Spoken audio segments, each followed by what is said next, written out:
Hoy se anuncia que Factorial ha adquirido Yepcode. Miguel, ¿cómo se compra una empresa? Lo primero que me dijo Bernat fue, oye Miguel, tú lo lideras, ¿sí? Adelante. Tú te encargas. Espabilate.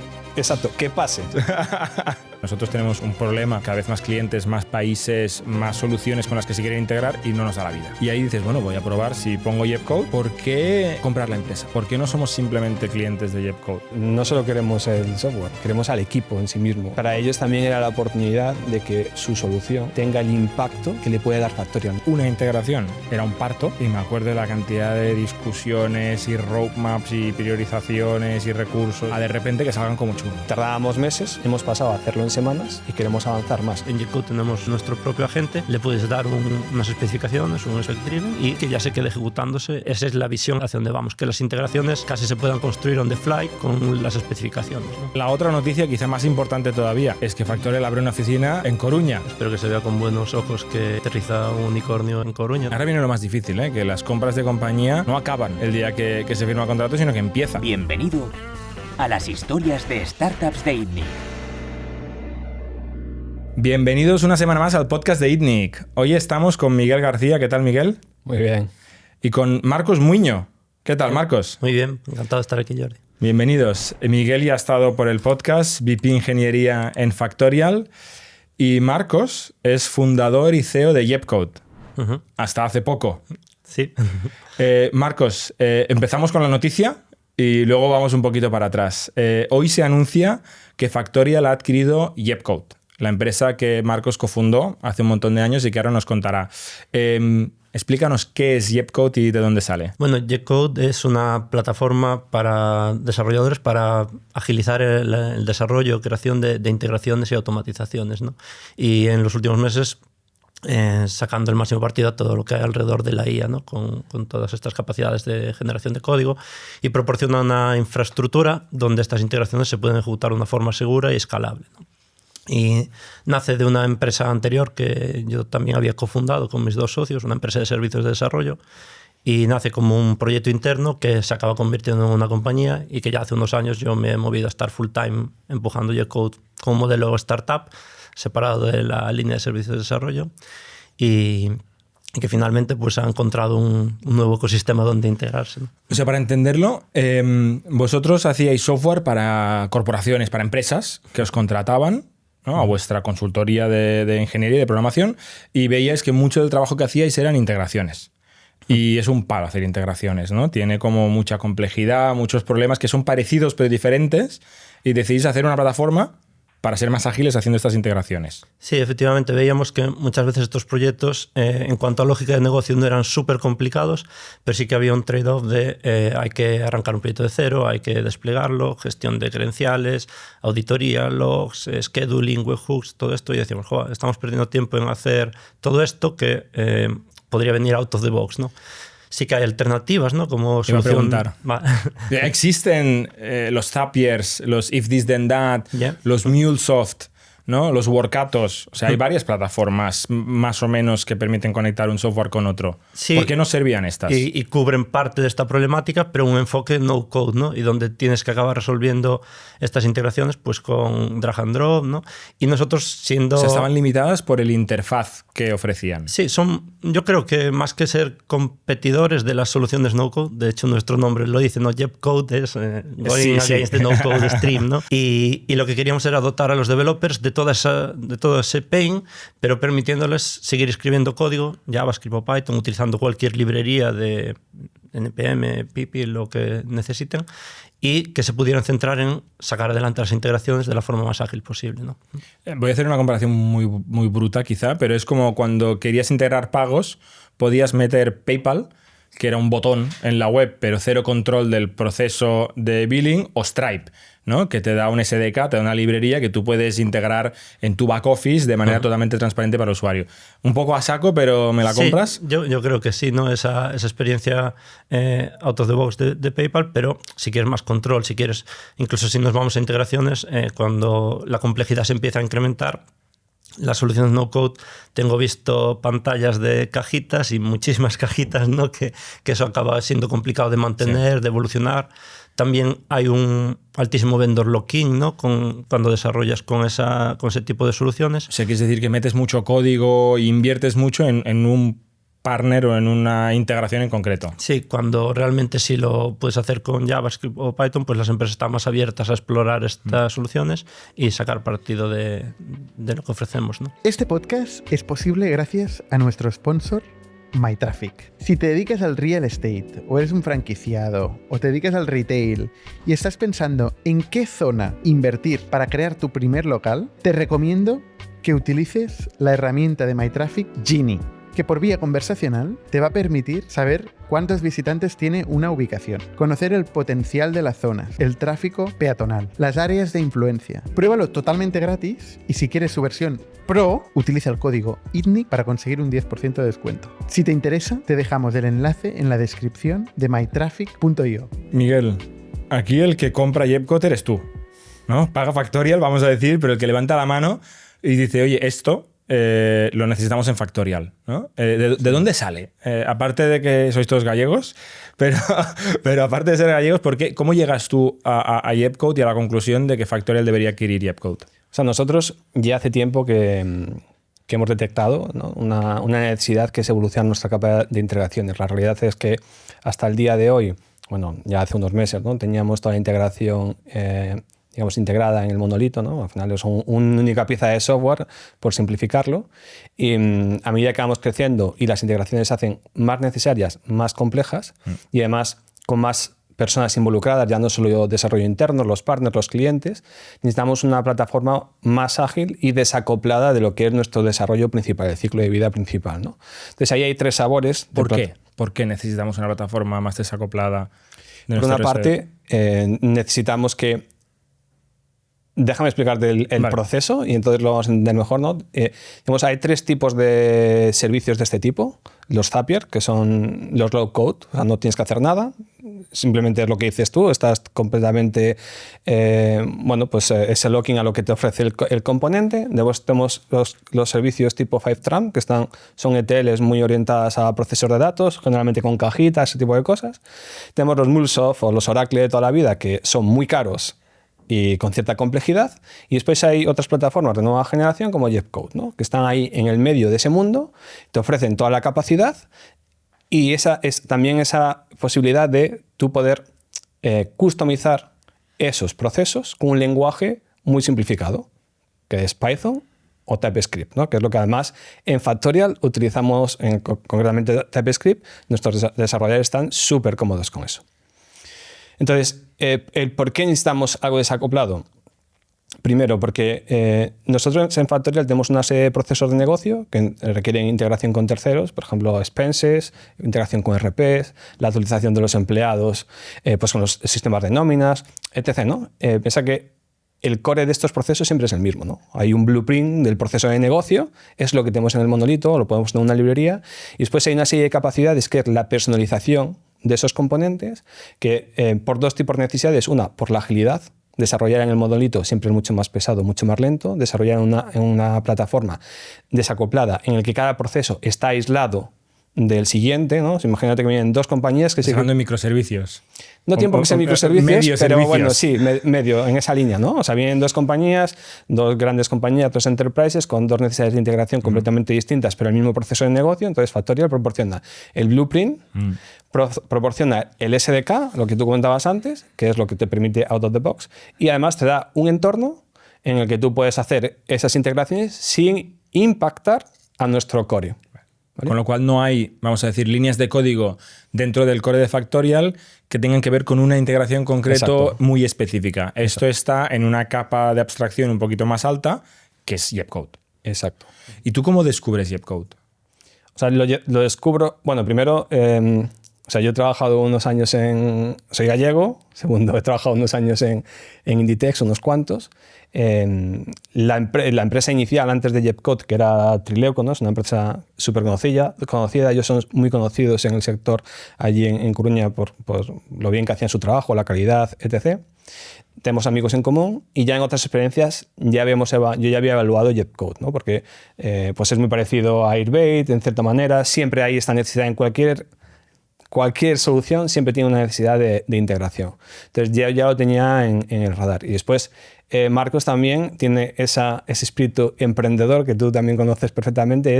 Ha sido una persona muy persistente, que es súper positivo eso, ¿no? Cuando alguien constantemente, ¿no? Él sabe que tiene valor que aportar y al final acabas escuchando y das una oportunidad, ¿no? O sea, teníamos la necesidad... Él te quería vender, o sea, para que Factorial fuera cliente de la plataforma Jepcode y te dio por saco hasta que le hiciste caso. Hasta que le dimos una oportunidad. ¿Cuántas veces? Que a veces hemos hablado aquí de la perseverancia. Es que no fue el primero en Factorial, ya hace años A mí me escribiste también. Escribí a Marcel. Otro gallego, medio gallego. Pues estuvimos hablando con ellos. De hecho, hicimos mogollón de recipes de, oye, conecta Factorial con esto. O sea, proactivamente tú venías con... Mira qué puedo hacer para Factorial. Correcto, sí. Ya prehecho, ¿no? O sea, precocinado. Sí, no es que quisiésemos vender servicios de desarrollo, porque no es el modelo de negocio de Factorial, sí que lo era de la anterior empresa. La plataforma. Pero creíamos que la plataforma os podía aportar mucho valor en eso, en ser más ágiles, ¿no? Y nosotros empezamos siendo clientes de Jepcode. Exacto. ¿No? O sea, tú ves que nosotros tenemos un problema, que es que cada vez más clientes, más países, más soluciones con las que se quieren integrar y no nos da la vida. Efectivamente. Más todos los retos que has dicho, ¿no? Es que si lo hiciéramos todo a medida en el monolito nos debemos a cargar y tal. Y ahí dices, bueno, voy a probar si pongo Jepcode y nuestros partners y nuestros clientes pueden hacer sus integraciones directamente y funciona esto. ¿Cuándo pasa esto? Pues esto creo que hace aproximadamente un año, un poco menos de un año, comenzamos con partners, con el equipo de Marcel, que Marcel también creo que es más insistente que Marcos, ¿no? En las necesidades que tiene Factorial. Y entonces vimos la oportunidad de hacer todas las integraciones pues, con Microsoft, Copilot, Team, también Slack, a través de esta plataforma, ¿no? Y eso empezó a funcionar muy bien. Y entonces generamos un nuevo caso de uso. Otra necesidad en Factorial, que era el equipo de Child Vigil y con Albert, que también tenían que hacer desarrollos a medida de estas customizaciones. Este es el equipo, para la audiencia que no conozca a nuestro equipo entero, es el equipo de Customer Experience, que es el equipo que trabaja con los clientes que ya tenemos en Factorial. Exacto. Y que dicen, vale, esto va muy bien, pero yo tengo este otro sistema que lo quiero integrar, ayudadme. Exacto. Y el equipo de Customer Experience dice, oye, ¿qué quieres que haga? No te voy a hacer una integración yo, no me dedico a esto, ¿no? Efectivamente. Y tú dices, cuidado. Ahí ya decimos, o sea, a mí en el fondo la arquitectura, porque yo he venido de aquí y nos explican la arquitectura del producto, siempre me ha gustado, creo que tiene unos fundamentos muy buenos, pero después había que mostrarlo, ¿sabes? Y entonces, estos dos signos, dijeron, ostras, estas dos señales son potentes, son buenas, ¿no? Entonces ya con nuestro equipo de integraciones de API Marketplace, que gestiona Antonio dentro del producto, pues estuvimos haciendo ya más, pues un proceso más de análisis más profundo, ver cómo podíamos evolucionar, todo el desarrollo agéntico, y ahí fue cuando vimos la oportunidad y empezamos a hablar de esta opción. Sí. Y antes de volver a Marcos, ¿por qué comprar la empresa? ¿Por qué no somos simplemente clientes de Jepcode y pagamos el fee de la plataforma? O sea, primero porque creo que la plataforma en sí es una parte core para Factorial en nuestra evolución. Y segundo, por el talento del equipo, ¿no? O sea, no solo queremos el software, queremos al equipo en sí mismo. Y yo no veo la forma de generar ese engage, que tú sabes que es fundamental, y yo también creo en el equipo, este sentimiento de estar todos pues en el barco, con el sentimiento de ser Factorial, si no formas parte de Factorial en sí mismo. Y además creo que para ellos también, que lo hemos hablado muchas veces en todo este proceso, para ellos también era la oportunidad de que su solución, en la que ellos han creído, han invertido tanto tiempo, tenga el impacto que le puede dar Factorial, ¿no? Y que vean reconocido también todo ese trabajo que habéis hecho, pero en el impacto en los clientes. Hay mucha gente que la va a usar ahora esta plataforma, ¿no? Y, oye, Marcos, para el que se ha perdido de la audiencia, ¿vale? Que dice integraciones, más o menos me suena, pon ejemplos de qué integraciones permite hacer Jepcode y cómo es el producto, qué se ve y qué se toca del producto. Vale, muy bien. Pues podría coger, por ejemplo, cómo lo está utilizando uno de vuestros equipos, ¿no? El equipo de Forward Deploy Engineers, para un caso muy concreto, ¿no? Hay un cliente que que tiene una plataforma no sé si es de fichaje de entradas de alguna forma, ¿no? Que deja la información en algún sitio. Y está el API de Factorial, ¿no? Pues en lugar de extender el monolito, lo que se ha hecho es simplemente entras G-Code es un SaaS, ¿no? Entras y desde un navegador pues ya ves un editor de código, ¿no? Donde tú puedes empezar a escribir el código. También hemos incorporado en los últimos meses un agente que conoce tiene todas las skills de cómo se escribe código de G-Code, que no hay un vendor lock-in súper alto, pero sí que hay cierta sintaxis para leer los parámetros de entrada, scheduling, todo esto, ¿no? Y entonces pues tú entras ahí y desde un navegador puedes estar subiendo el código, también puedes trabajar en local, con Cloud Code, con Open Code, con lo que quieras, porque tenemos un CLI que te permite descargarte. CLI es un Command Line Interface, sí, ¿no? Que es básicamente una herramienta de terminal, para la gente que no se tenga, que nos escucha, que te permite hablar con la API de G-Code, ¿no? Hablar con el servicio de G-Code desde tu ordenador local, desde tu terminal, que es lo que usan los programadores. Los desarrolladores normalmente no se quieren salir mucho de su... No le saques de la terminal. Sí, entonces dijimos, no pasa nada, permitimos clonas tu workspace a tu máquina local, desarrollas ahí con los procesos de G-Code. Cuando estás cómodo, pues haces un push a la nube de G-Code. Es un enfoque similar a Git para ese intercambio de esos ficheros. Pero va directamente es CLI, o sea, es G-Code push, sí, no es Git push. No, es también algo positivo, porque no le vas a vender de muy buena gana a un developer si no puede tener el código en su repo de Git. Claro. Con G-Code también. Él puede tenerlo igualmente en su repo de Git mientras lo empuje en G-Code. Y después tenemos cosas más avanzadas como GitHub Actions para promocionar entre entornos, etc., ¿no? Entonces desarrollas el código, lo subes y ya se queda en la plataforma de G-Code, que puede estar recibiendo ya un webhook. Y por ejemplo, este cliente de Factorial pues enganchó un webhook desde el sistema origen y cada tracking pues invoca un proceso de G-Code, y ahí está la lógica de hablar con el API de Factorial, con los tokens de autenticación, todo correctamente securizado, ¿no?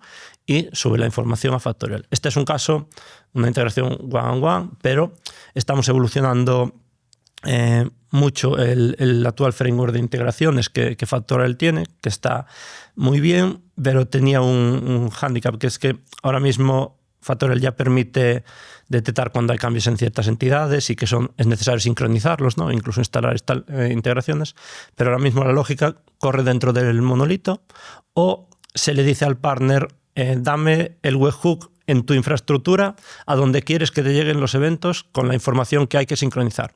Estabais dejando al partner pues que se montase su servidor, lo que fuera. O sea, le estamos dando un problema al partner de tener que recibir esa información como pudiera, y a veces pues quizá no tenía la infraestructura para hacerlo. Era un problema. Era un problema, ¿no? Y ahora lo que se va a hacer es dar una solución que out of the box, este framework de integraciones con este SDK, ya va a dar también este entorno de trabajo para el equipo interno de Factorial que esté desarrollando integraciones, o un partner que venga a desarrollar integraciones.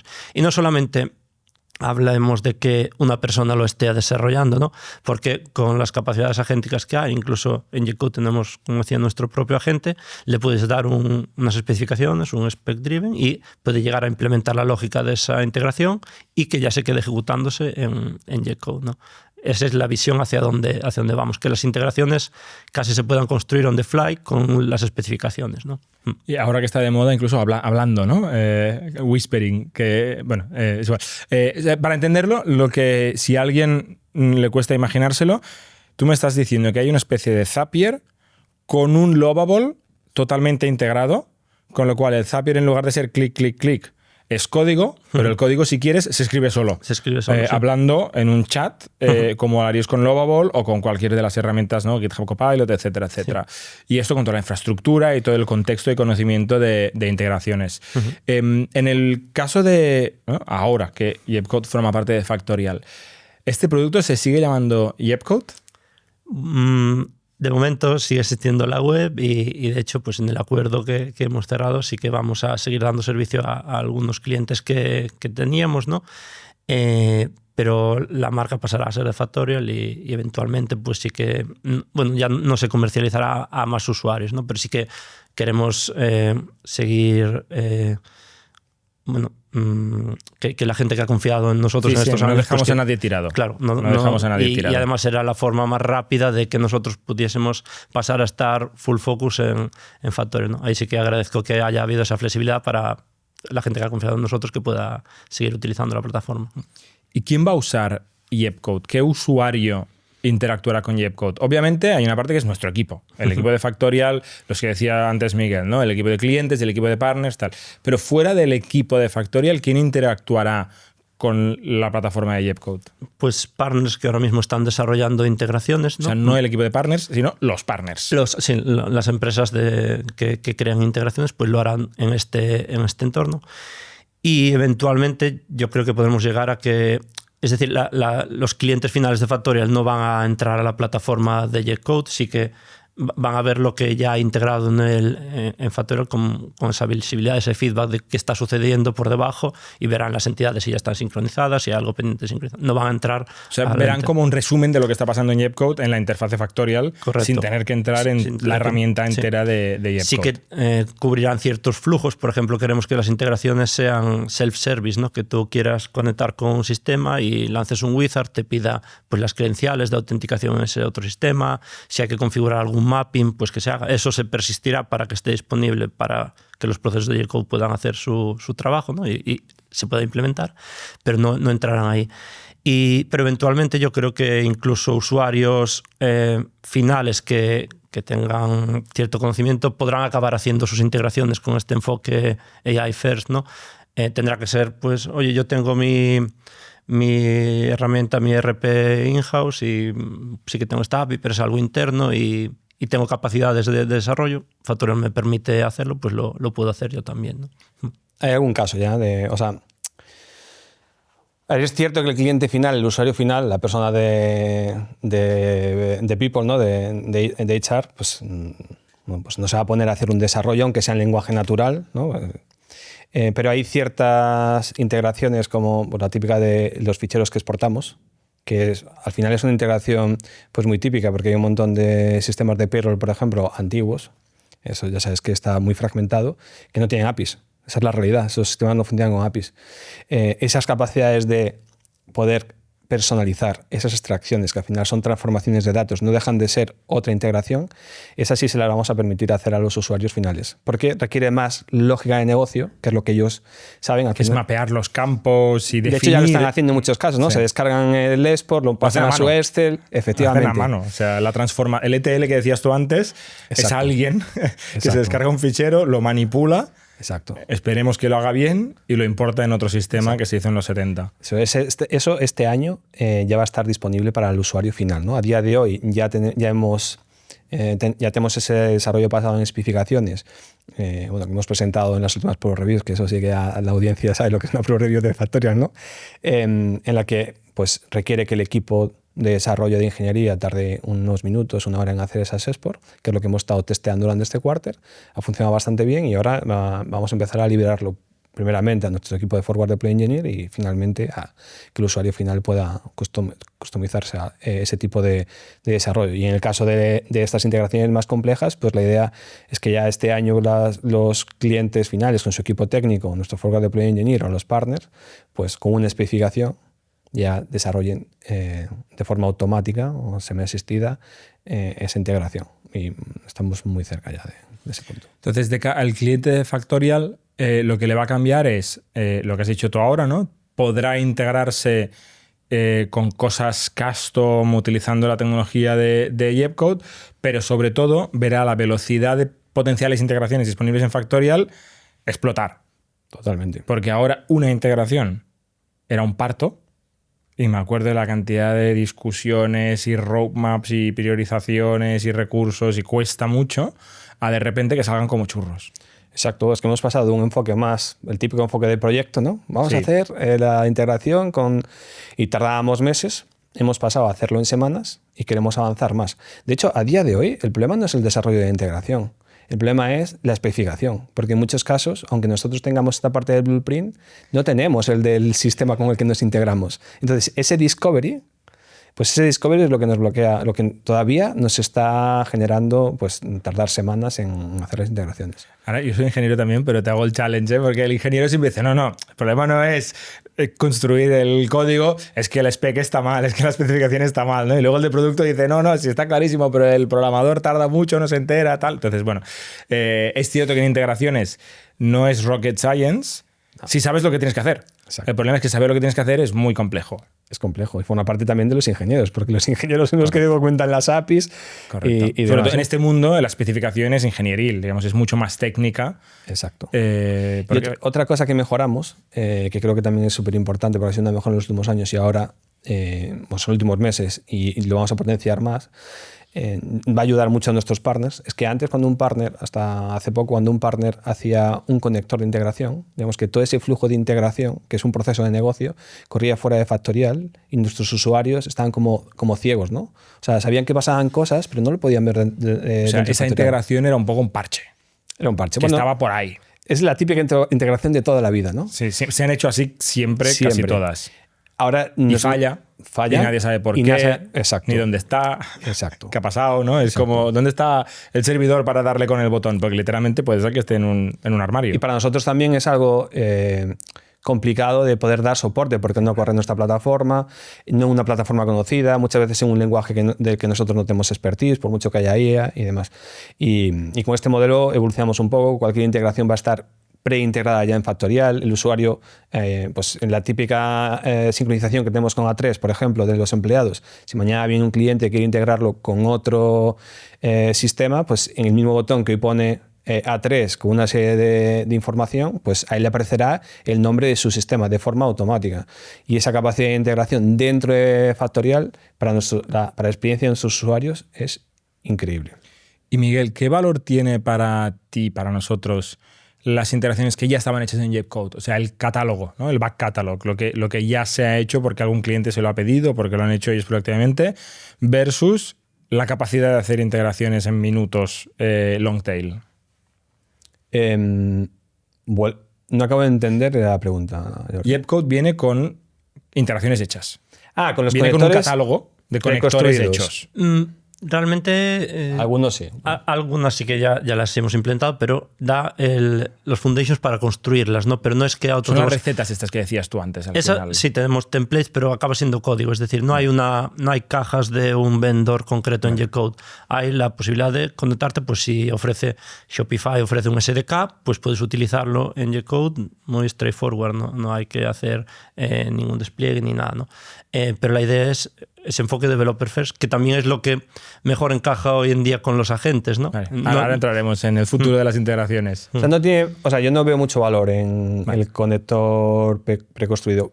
Veo mucho más valor en cómo está estructurada la plataforma de Jepcode, con toda la capacidad para tener esta parte de los blueprints, de los SDKs compartidos, ¿no? Como una librería, entornos aislados, todo securizado, la capacidad de poder desarrollar, bueno, eso que vamos a comentar de los agentes de forma mucho más rápida. Ahí es donde está el valor. Esa es la gran diferencia con el Zapier, que su claim es 850.000 integraciones. Y tú dices, es que las que tengo me dan igual, pero te la vuelvo a hacer. Sí, yo creo que están pivotando algo. Bueno, como curiosidad, el CEO de Zapier, Wade Foster, un día me contactó por LinkedIn cuando no sé dónde nos vio.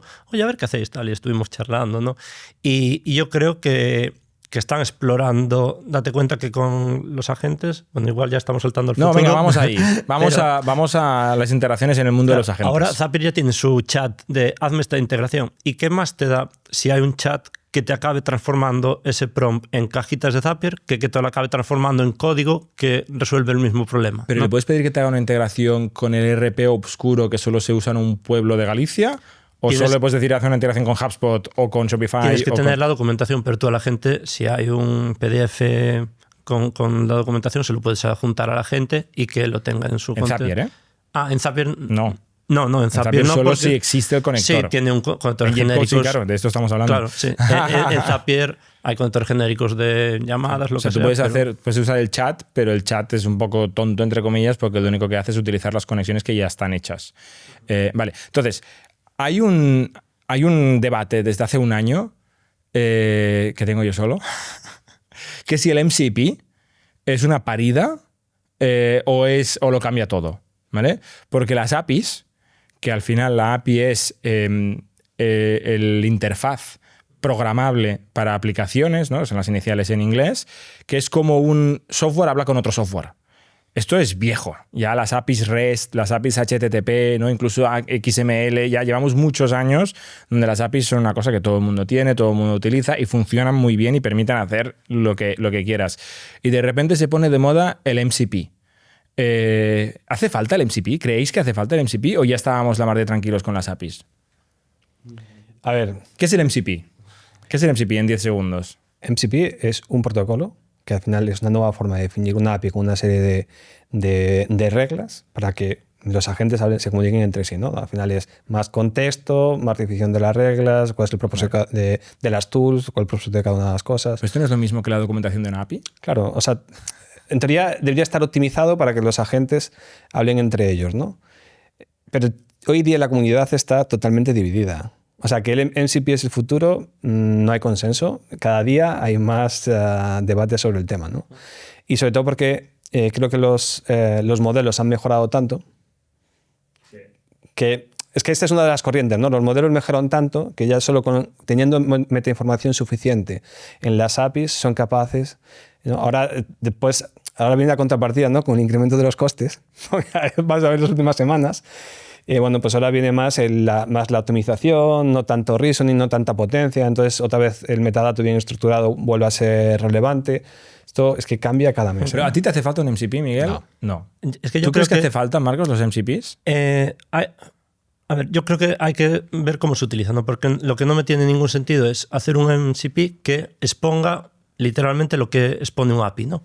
Porque un API está desnormalizada, ¿no? ¿Qué significa esto? Que hay un método para cada cosa, ¿no? Y, por ejemplo, si tú quieres, en Factorial, quieres crear un timeoff, antes de poder invocar al método de crear un timeoff del API, tienes que tener un método que te vuelva los tipos de timeoff que hay, ¿no? No tiene sentido crear un MCP que exponga, dame los tipos de timeoff, déjame crear un timeoff, porque para hacer una operación ya le hacen falta 2 invocaciones en el MCP, ¿no? Con lo cual pierdes tiempo, cuesta dinero. Lo que puede tener sentido es, vamos a crear casos de uso más complejos que el API no soporta end-to-end, ¿no? Y los exponemos como tools. ¿Esto no era GraphQL?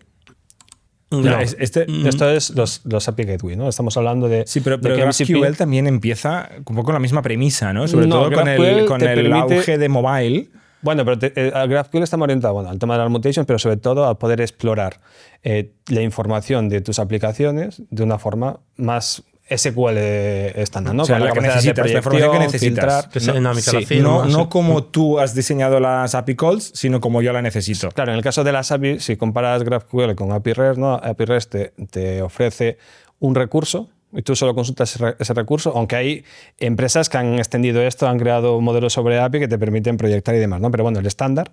Y GraphQL realmente te permite hacer todas estas relaciones, la proyección, oye, quiero consultar empleados pero también con equipos y además que solo quiero que me muestre el nombre del empleado y el nombre del equipo. Ese tipo de cosas, agregaciones, te da muchísimo más potencia.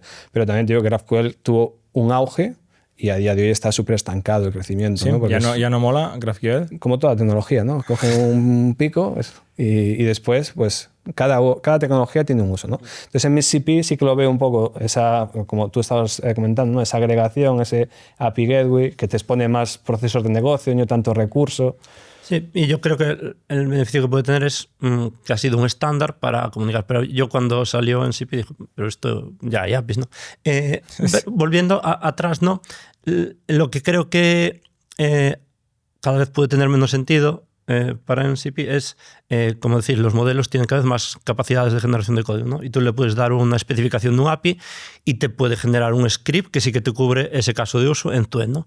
Pero necesitas un entorno donde ejecutar de forma segura código que te ha generado un LLM que no puedes confiar ni tirar en tu servidor porque no sabes lo que va a ser, ¿no? Y eso es una de las cosas que resolvemos en Jetcode, ¿no? En Jetcode, cada ejecución, estamos dejando que cualquier persona entre en una plataforma y escriba el código que quiera. Es decir, eso tiene que estar blindado, ¿no?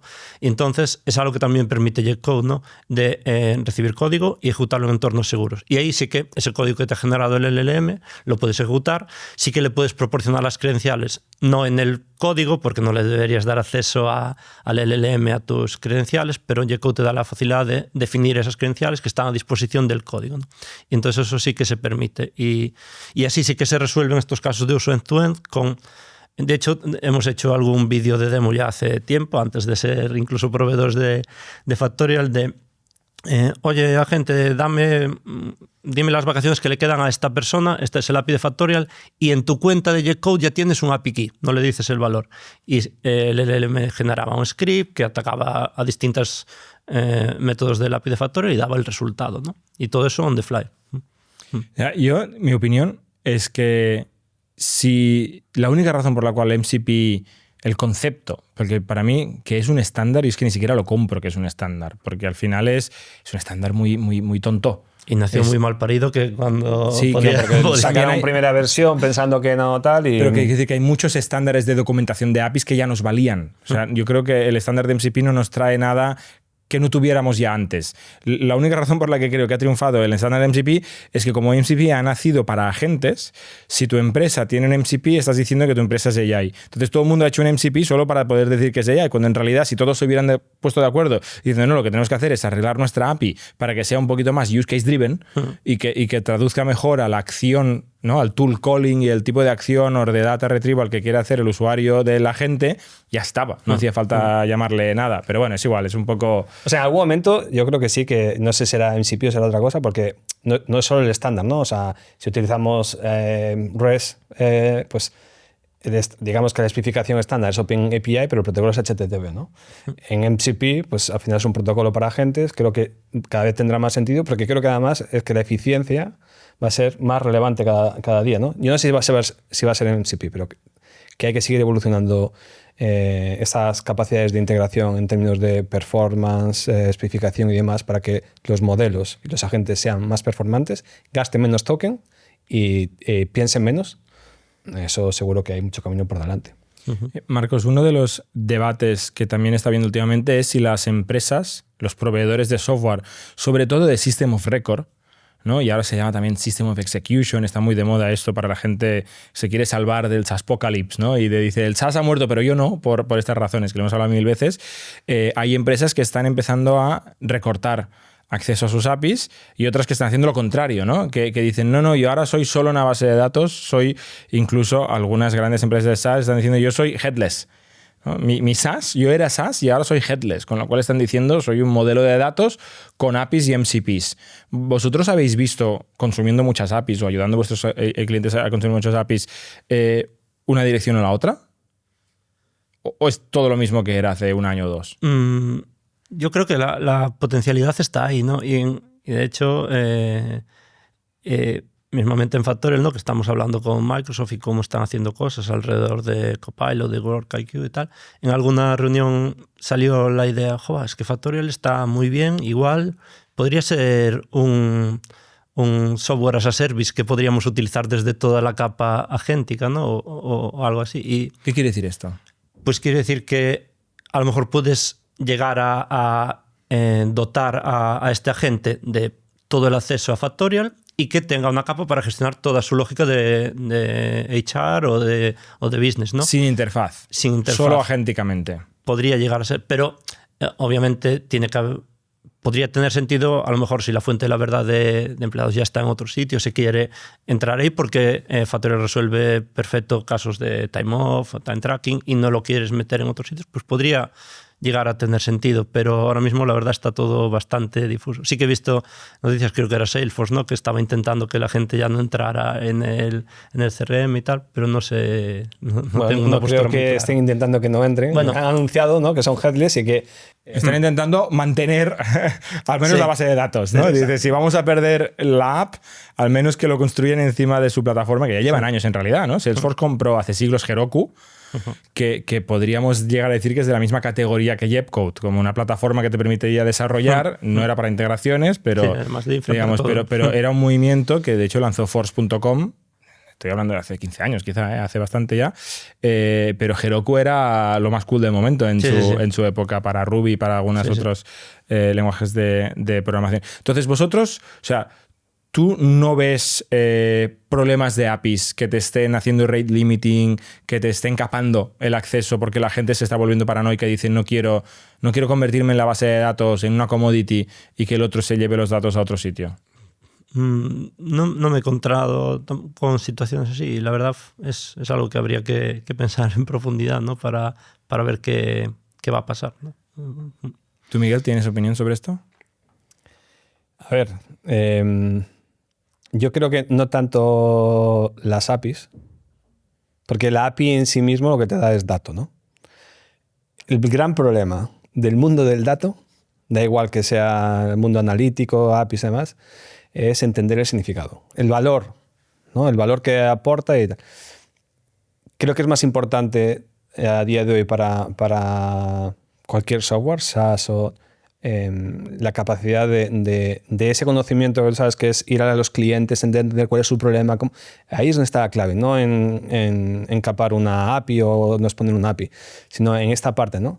Entonces, indudablemente ya hay un montón de compañías y de soluciones y cada día más que exponen menos este tipo de información, que tienes que ser un cliente para poder acceder a ese dato, y yo creo que cada día iremos más ahí, sobre todo además por el movimiento que o sea, cómo están evolucionando los modelos. La verdad es que generar código se está volviendo caro con los últimos movimientos que están haciendo. Sí, pero caro, cuidado, pero más barato que con humanos. Más barato que con humanos. Ahora nos quejamos por 100 euros con lo que cuesta un desarrollador. Bueno, oye, de momento han hecho en algunos casos un por 17 o un por 24 del valor, De coste por token equivalente. Entonces, y después que esos tokens que tú estás consumiendo sean eficientes, que esa es otra que la gente los historia, malgasta, ¿no? Que hay exacto, mucho... que sea productivo lo que generan, ¿no? Pero bueno, en realidad la línea de código es muy rápida a día de hoy. Sigue siendo mucho más barata que hace 2 años. Sí, muchísimo más barata. Y bueno, ¿sabes? Ellos ya han anunciado que se quieren meter en verticales, ¿no? Entonces, ¿quiénes son ellos? O sea, ellos los modelos. OpenAI, Anthropic, o sea, bueno, hoy Anthropic, de hecho, que hoy no hacemos tertulia de novedad, pero hablaba de Claude for Legal, que es como, ya tenía productos de legal, pero es otra iteración todavía más metiéndose en el terreno de los Harveys y los Legoras. Claro. Entonces ahí es donde vamos a encontrar el punto en poder aportar valor a los clientes, poder ofrecerle la información de cómo tienen que operar el producto, dónde está, cómo resolvemos sus problemas, pero al mismo tiempo pues esta parte del core que hay que en parte pues no facilitar. ¿No?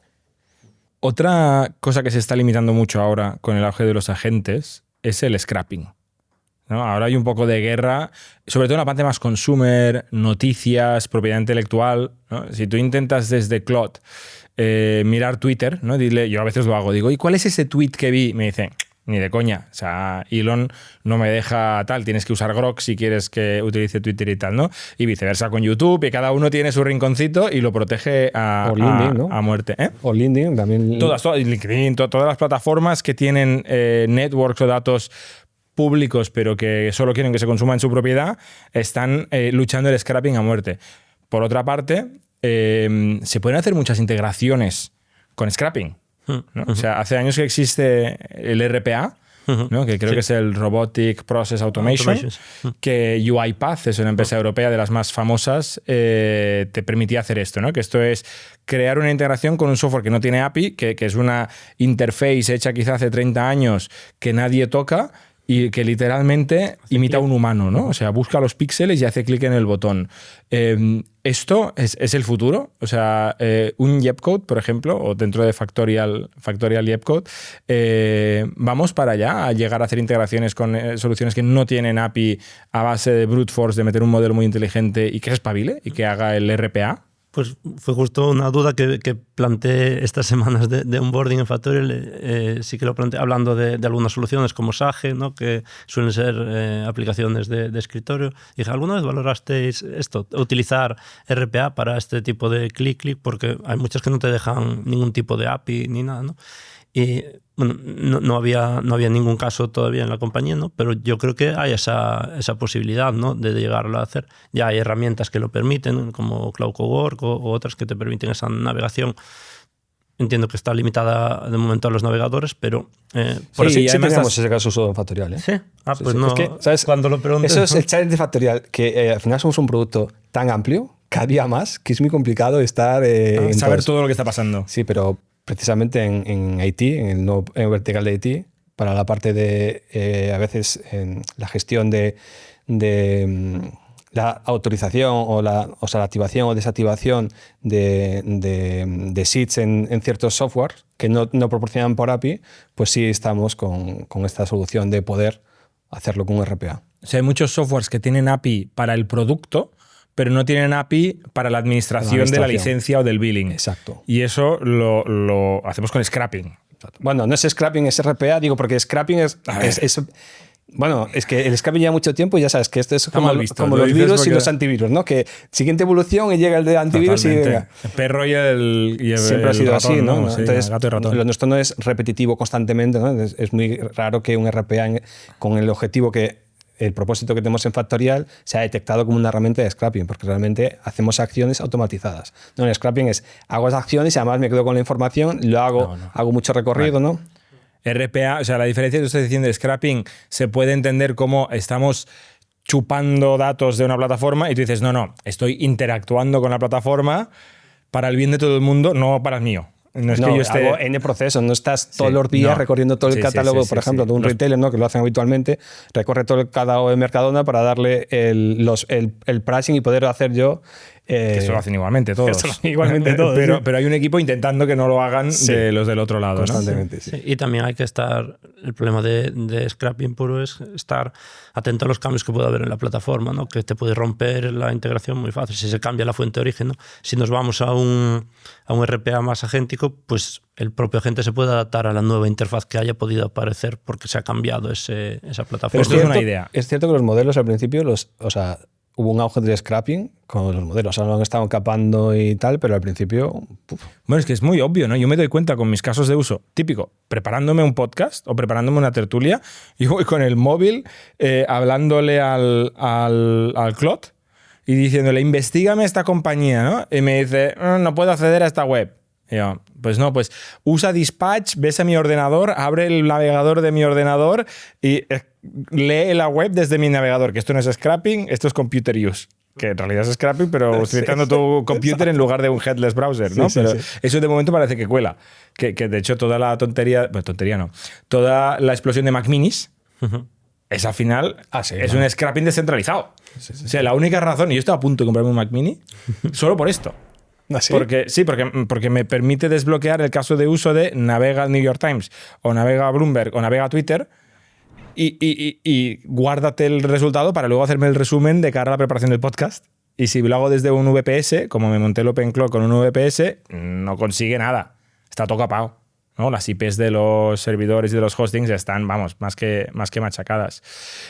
Perdona, que te he dicho, esto solo es una idea. Estabas empezando a hablar, es decir, ahora, ¿no? Las integraciones se rompen. Uno de los problemas de las integraciones, sobre todo si las hacemos, como decía Miguel antes, ¿no? Pues un partner viene, hace una integración y luego el partner se va a hacer otra cosa, ¿no? Porque ya quizás esta integración ya la ha cobrado y no se dedica, no es un SaaS ni una plataforma.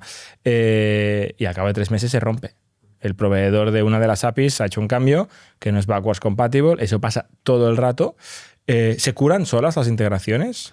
Ahora mismo no tenemos esto implementado, pero sí que tenemos el agente que, tal como las construye, pues las puede estar monitorizando y arreglar en tiempo real, ¿no? Es decir, tenemos la base para poder hacerlo. No hemos implementado ese caso de uso con ninguno de nuestros clientes, ¿no? Pero yo creo que sí que podemos ir hacia ahí, porque lo que sí que tiene G-Code como plataforma es toda la traza de logs, todos parámetros de entrada, de salida, todas las respuestas, y se podría llegar a hacer. Esto hubo un boom en los 2010s de los 3Scale, una startup nacida en Barcelona, de hecho.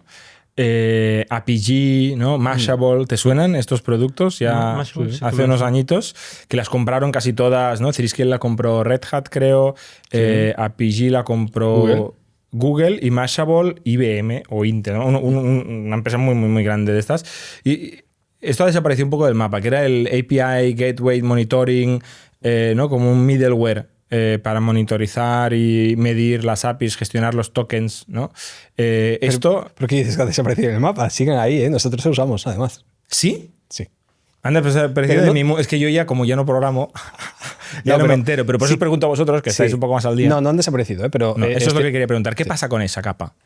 No, tiene todo el valor. Lo que pasa es que hay un montón de productos. O sea, API en su momento fue el rey de API Gateway. Se acabó convirtiendo, cuando lo pilló Google, bueno, un poco ya se hizo un combo un poco más mastodonte, no acabó de evolucionar, todo XML. Pero nosotros utilizamos una versión de esa con Cloudflare, una parte que hace de API Gateway, que es necesaria, que al final también un service mesh en Kubernetes ¿Pero tú hace lo ese dices servicio. para nuestra API o para las APIs que consumimos? Para nuestra API. Vale. Tenemos un caso de uso, sabes que ahora que estamos con la parte esta de escalabilidad de nuestra solución, con la arquitectura de celdas, que al final es tener diferentes tenants con... Pues para hacer... Miguel. Eso Explícalo se hace para muy todos los complicado, ¿no? Explícalo para todos los públicos, que te has metido en un jardín. Es que ¿Qué es de celdas y tenants y... Bueno, al parece final nosotros videojuegos? estamos creciendo pues, a un ritmo bastante elevado, ¿no? Eso implica más clientes, más usuarios haciendo nuestra plataforma, ¿no? Y más que queremos. Y más que queremos. Entonces, para poder escalar hacia el infinito, necesitamos hacer un escalado horizontal. Un escalado horizontal, que creo que casi todo el mundo lo conocerá, es, en lugar de añadiendo hardware a la misma máquina, tener diferentes máquinas donde podemos llevar la carga de esos clientes a cada una de las máquinas distintas. Vale, o sea, un escalador vertical es un servidor más gordo. Exacto. Y un escalador horizontal son más servidores. Más servidores. Entonces, nosotros lo que estamos evolucionando es, hasta ahora teníamos un servidor que íbamos haciendo cada vez más grande. En la base de datos, concretamente. Pero teníamos muchos servidores. Bueno, teníamos un Kubernetes, pero al final tenemos, digamos, un tenant, ¿no? Una caja que tiene muchos Pero no componentes. digas que Factorial tiene un servidor. Me cago en la leche. Estamos haciendo una analogía, ¿no? Evidentemente, Vale, pero tenemos Factorial un no tiene un porrón de servidor. servidores. Tenemos un montón de servidores, ¿no? Pero una analogía es, oye, tenemos una caja muy grande donde tenemos muchos componentes que sirven es a como un todos solo nuestros sistema. clientes. Es un sistema. Un solo sistema.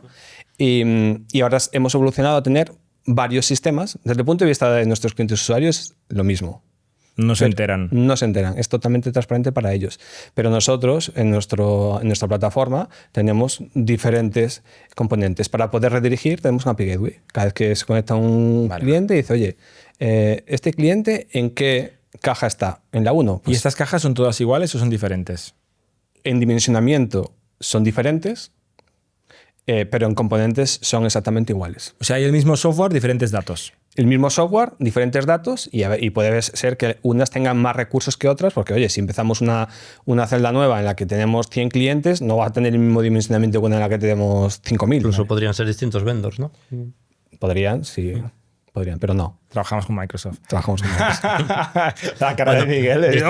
Distintas ubicaciones, vamos. Pues, también. ubicaciones, Vale, no, sí. esto te quería preguntar, ¿no? Porque hasta ahora toda la infraestructura estaba en un solo data center. Exacto. En Frankfurt, En Frankfurt. en Alemania. Sí. Y ahora pasaremos a estar en varios data centers. Sí, ahora vamos a distribuir, por ejemplo, tenemos mucho cliente en Hispanoamérica, Latinoamérica, ellos ahora mismo sufren un poco de latencia por Vienen la a distancia. Europa. Vienen a Europa. Para cada llamada a la API vienen hasta Europa y vuelven. Exacto. Que son milisegundos, pero es tontería. Pero cuando hay muchos, se nota, ¿no? O sea, los clientes Sí. grandes No, y la tal. experiencia es peor. Claro, exacto. Claro. Entonces, a esos clientes los vamos a mover a una celda allí en LATAM, más cerca de donde están. Y concretamente, por ejemplo, en Alemania, que ahora con todo el tema de ley y demás, pues hay mucho esto del cloud soberano. Pues a los clientes Soberanía de los datos. Sí, pues ahí concretamente vamos a tener una celda con mucho más restrictivo a nivel Más de seguridad. alemana. Una celda más Más alemana La todavía. otra también estará en Alemania. También. Pero una será para alemanes. Exacto. ¿Y por qué me cuentas esto? Porque la API Gateway es ese componente que tiene la lógica de decidir cuando alguien hace login en Factorial a qué celda lo redirige de forma transparente. Y vosotros, Marcos, tenéis un producto equivalente, estabas diciendo, pero no para la API que tú ofreces, sino para monitorizar las APIs que consumes. No tenemos un producto como tal, pero sí que es algo que se puede hacer con el agente que hay dentro de cada cuenta de J-Code, pues tiene su propio agente que nos apoyamos en OpenCode. Es decir, tú cuando quieres utilizar JPagent se llama, lo arrancas y te aparece un chat en tu cuenta de J-Code a quien le puedes decir, pues hazme este proceso, toma esta es la documentación, etcétera, ¿no? Y eso levanta en un sandbox seguro una instancia de OpenCode que tiene acceso a tu código, está trabajando ahí, generando el código, cuando lo tiene finalizado, pues lo puede subir. Pues ese mismo agente puede estar a través de MCP o del API de J-Code, estar viendo los logs de las ejecuciones y puede ser reactivo. Ostras, ha fallado este proceso, voy a ver el error. Pues ha cambiado esta firma de este API y puede evolucionar, ¿no? Para sacar una nueva versión. Todo está con control de versiones para que no... Bueno, poder hacer releases, etcétera, pero sí que se puede hacer, ¿no? No es un servicio out of the box, pero el agente lo permite hacer. Vale, a mí me ha quedado claro lo que va a pasar. Oye, la otra noticia, quizá más importante todavía, que Factorial adquiere Jepcode, es que Factorial abre una oficina en Coruña. Correcto, sí. Explícanos quién habrá en esta oficina, ¿no? Estará Álvaro, Santi, Sergio y tú. Correcto, inicialmente que sois el equipo de Jepcode que se incorpora a Factorial, pero pasarán más cosas en Coruña. Hombre, sí, yo espero que se vea con buenos ojos que aterriza un unicornio en Coruña, ¿no? Una empresa de producto. No molestamos a nadie, al revés. No, pero que hay muchísimo talento, ¿no? Hay una universidad que lo lleva haciendo muy bien muchísimos años, ¿no? Con la Facultad de Informática en la Universidad de Coruña.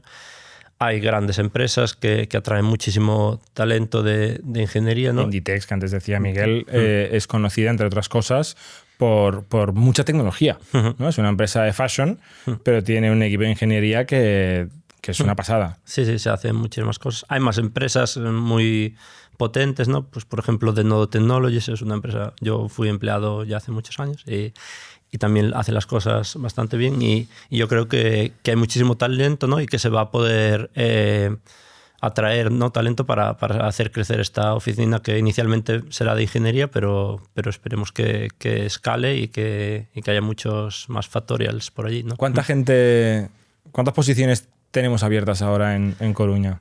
De momento no tenemos ninguna posición abierta porque todavía estamos en stealth mode porque hoy se anuncia. O sea, se anuncia, sí. Tenemos que empezar a contratarnos, sobre todo para este equipo de API Marketplace, ¿no? Que es donde más estaremos evolucionando todo este framework y dando solución.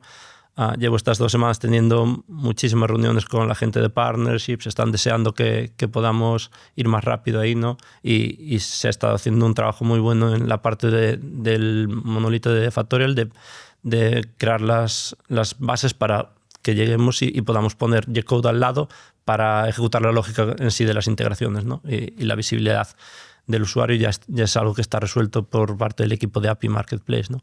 Entonces eso, esperamos vitaminar mucho esta oficina con mucha gente. Sí que va a ser una oficina marca Factorial con visibilidad. Esperamos también, a mí me gustaría personalmente generar más comunidad. Sí que hay movimiento, ¿no? Sobre todo en los últimos años. ¿no? Yo creo que en proporción a la población o al PIB, creo que hay una comunidad tecnológica desproporcionada. Sí. En Coruña, concretamente, en Galicia en general, pero en Coruña concretamente. De hecho, en INNIC hicimos una tertulia que tú antes me has dicho que viniste. Sí, estuve que hicimos ahora, no sé, que era un año o así, no sé. Y la verdad es que a mí me sorprende porque dices, coño, es una zona que no es de las más pobladas de España y en cambio hay mucha comunidad startup y tecnológica, mucho programador gallego por el mundo. Y de hecho en Factorial hay muchos gallegos. Hay unos cuantos. Tenemos unos cuantos y muy buenos además. Pero también porque os buscáis los unos a los otros, ¿eh? Hombre, a ver, siempre los gallegos siempre nos estamos buscando unos a los otros. ¿De dónde vamos? Sí. Vale, oye, vamos a hablar del proceso de la compra. Miguel, ¿cómo se compra una empresa? ¿Cómo consigues? Porque ya nos has explicado cómo decides comprarla. Pero luego, ¿cómo lo consigues? A ver, siempre está esta parte que cuando la digo siempre me dicen que no suelte el pitch y demás, ¿sabes? Pero lo primero es, oye, ¿sabes? Una de las cosas por las que siempre digo que Factorial es mi mejor experiencia profesional, pero aquí nunca me han puesto limitaciones, sino todo lo contrario, me han puesto retos, ¿no? Yo no he participado en la adquisición de una empresa nunca en mi vida profesional. Y aquí cuando surgió la oportunidad, lo primero que me dijo Bernat fue, oye Miguel, tú lo lideras, ¿sí? Adelante. Tú te encargas. Espabilate. Exacto, que pase. Totalmente. Que pase, me gusta, 2 palabras. Entonces, oye, ha sido un reto súper interesante. Siempre he tenido a Bernat apoyándome y dándome esos tips.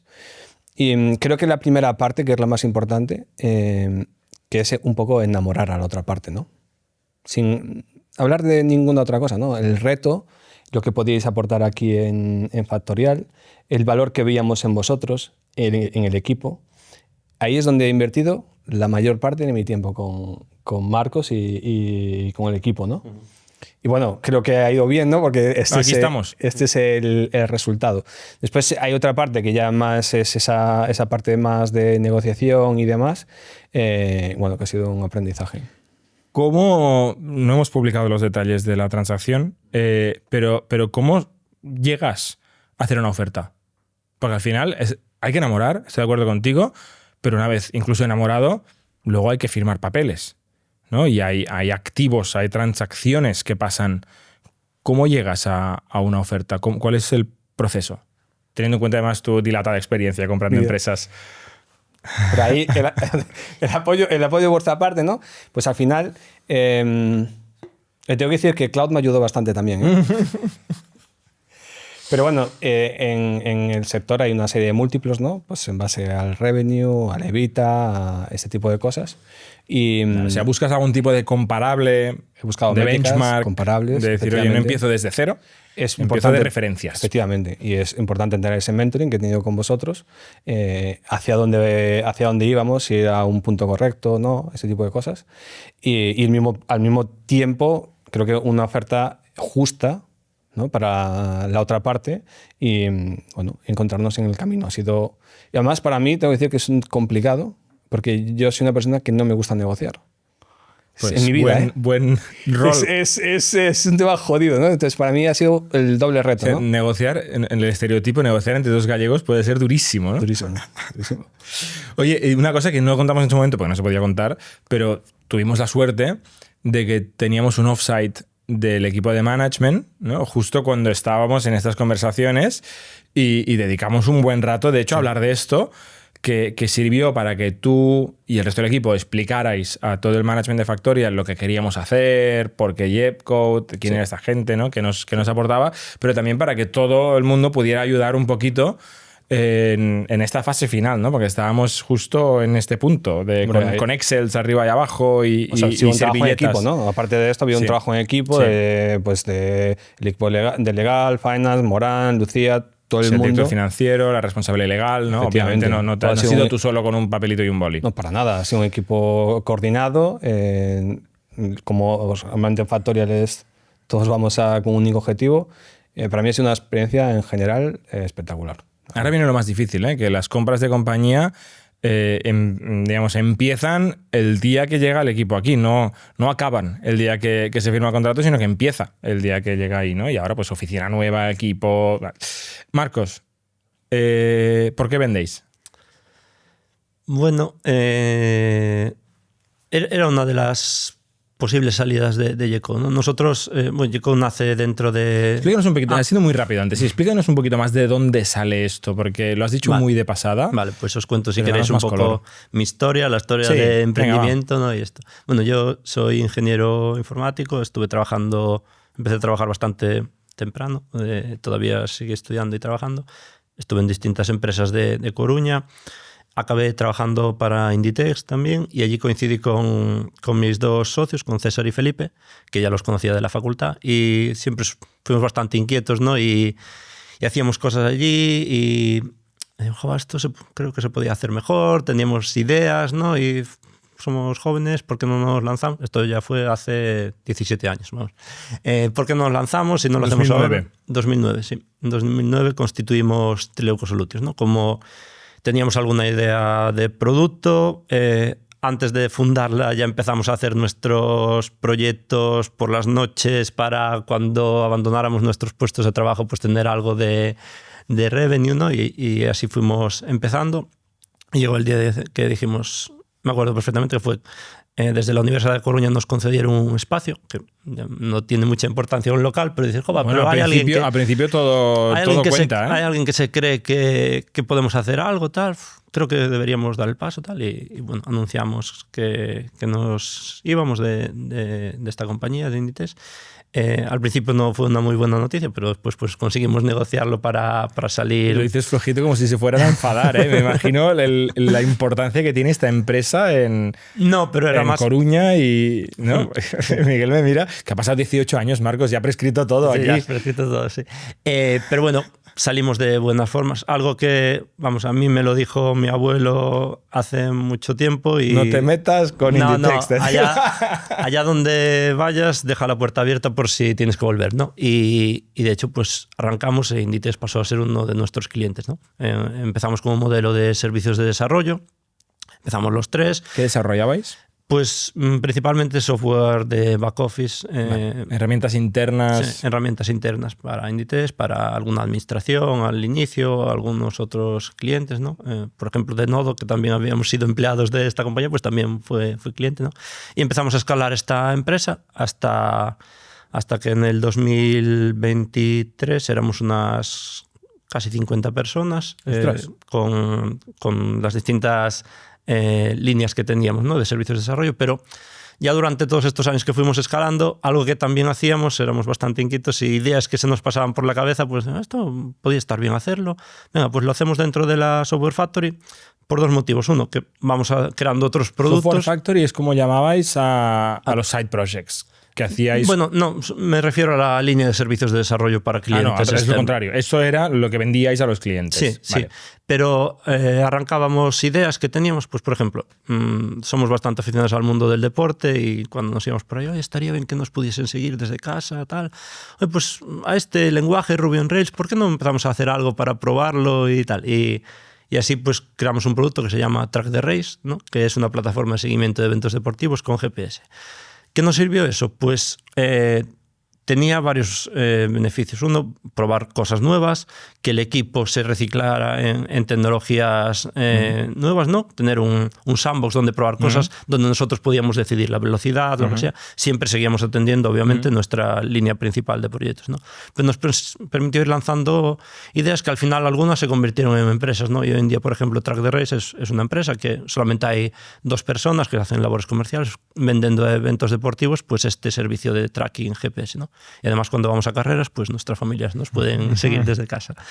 Y así seguimos escalando y eso en el 2021 empezamos con la idea de Jetcode, ¿no? Y también pues vamos a crear esto porque creemos que tiene sentido. Además hay un mercado potencial bastante inmenso, ¿no?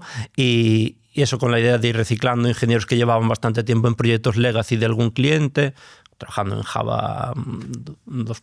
No sé qué, y los metemos a todo. Jetcode nace con unos foundations muy buenos, ¿no? De arquitecturas, de tecnologías, etc. Entonces nos permitió eso y ahora mismo vemos a Jetcode que somos un equipo ahora mismo de 4 personas, pero ha llegado a haber hasta 20 personas trabajando en Jetcode en sus inicios, ¿no? Cuando todavía estaba dentro de la agencia, ¿no? De Trileuco Solutions. Esto fue entre el 2021 y el 23. Y en el 2023 decidimos crear una nueva compañía para Jetcode y yo me desvinculo de esta... ¿Por qué decidís esto? Porque empezamos a tener cierta atracción de clientes y queríamos... ¿Qué facturabais? ¿MRR o equivalente? Yo creo que podíamos estar en los 100K por aquel momento, anuales. 100K anuales. Sí. Ahí es donde decís, esto tiene entidad. Sí, puede empezar a traccionar, ¿no? Y entonces constituimos una nueva sociedad, movemos a... No habéis puesto dinero para Jetcode. Sí que cuando Steam fue una... O sea, de fuera, quiero decir. No habéis levantado dinero de inversores para Jetcode. No. Habéis ido invirtiendo los beneficios. Nunca hemos levantado dinero de nadie. Todo lo que fuimos creando siempre fue con nuestro propio... Reinvertíais los beneficios en ir creando los productos. Perdona. Sí. Es un matiz importante. Sí. Y de hecho, cuando nace Jetcode sí que movemos el activo, ¿no? Siempre fuimos muy formales a nivel de contabilidad, de tenerlo bien hecho todo. Ahora. Si no hubiéramos tenido problema. Sí, a nivel de registrarlo todo, ¿no? Y movemos el activo, movemos cierto cash y ya nace Jetcode con un capital social, ¿no? De 3.000 euros, ¿no? Y movemos también a un equipo muy core, pues a Santi y Álvaro, que llevaban más de 10 años ya con nosotros en la agencia, y pasan a ser parte de Jetcode, y Sergio, que había entrado hace poco en Trileuco y también era muy prometedor, y lo movemos, ¿no? ¿Y tus 2 socios se quedan? Se quedan en Trileuco, sí, como liderando la parte de servicios de... Y luego la venden también, o la vendéis. Sí, un año después, en el 24, pues surge una oportunidad de un proceso de build up, pues una gente que salía de una empresa que era Singular, ¿no? Pues salían de la capa de dirección y deciden pues eso, que querían montar un proceso de build up y estaban buscando empresas que fueran excelentes a nivel técnico, ¿no? Que fueran full servicios, ¿no? Y bueno, la verdad empezamos a hablar con este equipo y hubo match, ¿no? Y yo hablando desde la capa de ser owner de la compañía, pero no estaba ya en el día a día, ¿no? Y bueno, fue una forma de... En ese momento, Trileuco tenía como 45 personas por las que habíamos movido a Gecko, ¿no? Y fue una forma de afrontar una etapa que sabíamos que si seguíamos por nosotros mismos, en ese momento éramos rentables, ¿no? Con un EBITDA bastante positivo y una compañía súper optimizada, ¿no? También los socios éramos hombro-orquestas que hacíamos de todo, ¿no? Recursos humanos, administración, etc. Cuando tienes ese tamaño, suelen ser bastante óptimas las compañías. Sabíamos que sí que seguíamos creciendo la empresa de servicios por nuestros propios medios. Iba a haber ahí un valle hasta que llegásemos a ser unas 100 personas, porque iba a haber que montar estructura, equipo de administración, recursos humanos, etc. Y valoramos que teníamos un EBITDA que podía tener un múltiplo y que podía ser algo interesante. Y también que íbamos a pasar a ser esas 40 y pico personas, a pasar a ser más de 100 personas, porque en este proceso de build-up se integraba no solo Trileuco, sino más empresas, ¿no? Y nos pareció interesante y exploramos esa operación y finalmente pues, se materializó. Y mis dos socios, César y Felipe, pues, pasaron a ser parte de este nuevo grupo como cofundadores, ¿no? Y la idea es que Diverger es la empresa que ha adquirido Trileuco, ¿no? Pues que siga creciendo también en eso, ¿no? Se dedica un poco a aplicar inteligencia artificial al servicio, a proyectos de servicios de desarrollo, ¿no? Y bueno, yo continué liderando Gecko, que el ownership seguía siendo de los 3 socios, ¿no? Que tenemos una holding por encima, y ya full focus con esto. Sí que hice... Bueno, en ese momento sí que valorábamos... Gecko estaba creciendo, pero muy poco, muy despacio, ¿no? Porque no teníamos capa de go-to-market, ¿no? Las 3 personas que movimos de Trileuco eran ingenieros, que técnicamente son excelentes, pero tampoco tenían esos skills de go-to-market, de ventas, ¿no? Sí que tenían ownership de la plataforma, pero no tanto como para... No en el sentido de ir a vender, ¿no? Y principalmente... Son skills, son habilidades... Sí, que no tienes por qué demandarle las dos, pero... Claro. Entonces eso recaía siempre en mí, ¿no? Y entonces lo que yo buenamente pude ir haciendo para ir consiguiendo más clientes, ¿no? Y sí que hicimos algún intento y tuvimos contratadas personas de ventas, ¿no? Con los recursos limitados que teníamos, pero sí que hicimos ese esfuerzo. Y la verdad es que no llegaron a funcionar porque nos encontramos con la problemática de que Gecko como plataforma es algo súper técnico, ¿no? Y nos costaba transmitir esa propuesta de valor y que sí que los champions nos veían con muy buenos ojos. Oye, esto me va a ayudar, intentaba escalarlo dentro de la compañía, pero a veces si era una compañía muy grande decía, pues ya lo podemos hacer nosotros. Realmente Gecko out of the box no te resuelve un caso de uso en concreto, ¿no? Te da las herramientas para ir mucho más rápido, ¿no? Y entonces los ciclos de venta eran largos, claro. Sí que fuimos cerrando... O sea, hacía falta un poco como en Palantir, el famoso Forward Deployed Engineer, ¿no? Sí, y de hecho, no hace nada si no le das un poco de cariño. Sí, sí. Y eso es una movida. O sea, Palantir es una operación de alcopón. Sí. No es self-service. Correcto. Es algunos de los clientes que fuimos cerrando también fue por... Me encaja tal, pero no tengo la gente que lo pueda hacer. Venga, pues te ayudamos nosotros con los servicios iniciales. Pero tampoco queríamos crear... 4, hacer de Forward Deployed Engineer, más hacer la plataforma, Correcto. más hacer las ventas. Y no queríamos volver sale. a ser una empresa de servicios, ¿no? Claro. Es que es muy fácil que te quedes sí, así creo que ahí. Podríamos haber escalado muy rápido, pero no era de lo que hecho, queríamos. Aquí hemos hablado alguna vez, te dejo respirar también, que muchas startups ahora ofrecen Forward Deployed Engineers y levantan rondas como si fuera una startup de producto a valoraciones de startup de producto y dices, luego rascas un poco y dices, pues sí son servicios. Son servicios, sí. Que son fantásticas esas empresas de servicios, pero me costará ver cómo se retorna el dinero de los inversores a esas valoraciones si en el fondo no tienen la escalabilidad de un producto y tal, ¿no? Entonces, bueno, estabais en esa tensión, ¿no? Sí, y entonces el camino puede ser seguir creciendo despacio, intentar levantar una ronda de financiación, que sí que hicimos esfuerzos, pero había algunos stoppers que no acababan de gustar.